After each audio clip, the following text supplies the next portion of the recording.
Salut à tous et bienvenue sur Chloé Horrifique.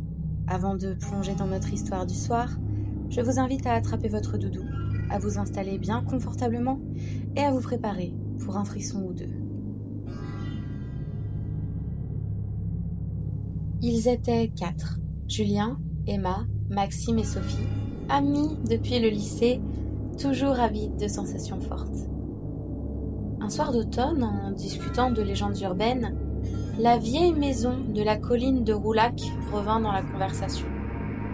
On la surnommait la demeure du mal, et les histoires sur sa sinistre réputation ne manquaient pas. Elle aurait été habitée par un homme qui avait sombré dans la folie et pratiqué d'étranges rituels avant de disparaître mystérieusement. Depuis, personne n'était revenu sain et sauf après y être entré. Leur curiosité prit le dessus, et ils décidèrent d'aller voir par eux-mêmes, convaincus que tout cela n'était qu'un mythe. Ils arrivèrent au pied de la colline au crépuscule. Un épais brouillard commençait à se lever. La maison, massive et décatie, se dressait dans l'ombre comme un animal en embuscade. Ses fenêtres semblaient des yeux noirs et vides, observant les intrus avec un intérêt malveillant. Quand ils franchirent le portail rouillé, une vague de froid glacial les envahit, mais aucun d'eux n'osa reculer. Julien, le plus téméraire, poussa la porte de la maison. Le grincement sinistre résonna dans le silence, comme un avertissement. L'intérieur était plus sombre encore que ce qu'ils avaient imaginé.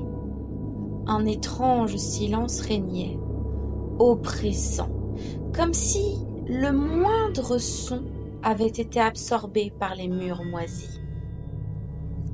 Dès qu'ils franchirent le seuil, Emma sentit quelque chose l'effleurer, comme un souffle glacial contre sa nuque. Elle se retourna, mais il n'y avait rien, seulement l'obscurité. Julien lui fit signe de continuer, et elle le suivit, mal à l'aise. Les 4 amis explorèrent les couloirs labyrinthiques recouverts de tapis en lambeaux où le sol craquait sous leurs pas. Des tableaux aux visages effacés les fixaient, comme des spectres silencieux. Au bout d'un moment, ils trouvèrent un escalier qui menait à l'étage supérieur. Sans trop réfléchir, Julien prit les devants, mais à peine eut-il posé le pied sur la première marche qu'un cri étouffé retentit derrière eux. Sophie se retourna et Maxime n'était plus là. « Il nous fait une blague », pensa Julien. Ils retournèrent sur leurs pas, fouillant chaque pièce, chaque recoin. Mais Maxime semblait s'être évaporé. Sophie, terrifiée, ressentait l'urgence de quitter la maison, mais ils continuèrent d'avancer en espérant retrouver leur ami. Ils montèrent finalement à l'étage, jusqu'à cette porte noire au fond du couloir, légèrement entr'ouverte, laissant s'échapper un faible halo de lumière rougeâtre. Julien pénétra dans la pièce où une odeur immonde de putréfaction emplit l'air. Au centre se trouvait un miroir, ancien, couvert de poussière. Julien semblait étrangement captivé par le reflet, sans même s'en rendre compte. Soudain, une silhouette apparut derrière lui dans la glace, un visage déformé, ses yeux vides et noirs. La silhouette attrapa Julien et l'entraîna dans le miroir. En un battement de cils, il avait disparu, laissant seulement son reflet se tordre dans le verre. Emma et Sophie, figées par l'horreur, n'osaient plus bouger. Emma attrapa la main de Sophie et les deux redescendirent en courant. Leur respiration haletante se répercutait dans le silence assourdissant de la maison. Elles pensaient atteindre la porte d'entrée, mais elles se retrouvèrent dans un autre couloir sombre, qui n'était pas là lorsqu'elles étaient entrées. L'air devenait de plus en plus lourd, et des murmures s'élevaient autour d'elles, des voix inintelligibles, comme des litanies sombres. Emma, terrifiée, se mit à courir, laissant Sophie derrière elle. Une main glaciale se referma autour de son bras, la tirant en arrière. Elle se retourna, et ce qu'elle vit la paralysa de terreur. Devant elle se tenait Maxime, mais son visage était livide, ses yeux vides, et un sourire figé en une grimace inhumaine.